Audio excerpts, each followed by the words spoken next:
Македонија и Казахстан ќе ги засилуваат економската соработка и трговската размена. За таа цел, вториот македонско-казахстански бизнис форум во Скопје и подпишувањето два значајни документи ќе дадат нов импулс на соработката меѓу бизнис заедниците и ќе придонесат за зголемување на трговската размена.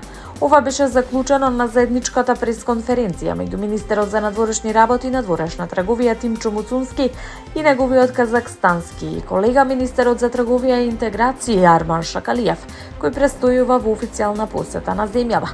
Двајцата министри оценија дека актуелното ниво на економска соработка не го одразува реалниот потенцијал меѓу двете држави, но истакнаа дека постојат конкретни можности за негово значително напредување во наредниот период. Во таа насока, вториот македонско-казахстански бизнис форум во Скопје, како и подпишувањето на два значајни документи, се очекува да дадат нов поттик за поврзување на бизнис заедниците и за зголемување на трговската размена.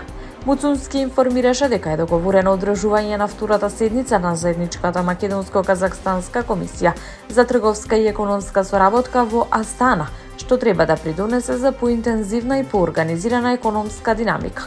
При тоа како клучен предизвик беше посочена географската оддалеченост, која според него може да се надмине преку зајакната комуникација меѓу компаниите, стопанските комори и почеста организација на бизнис форуми.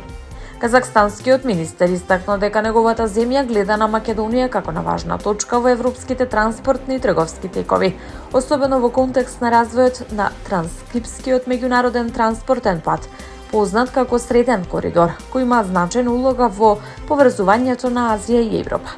Како еден од конкретните чекори за унапредување на соработката беше најавено формирање на заеднички деловен совет кој ќе овозможи побрза и подиректна комуникација меѓу компаниите, ќе поттикне реализација на заеднички проекти.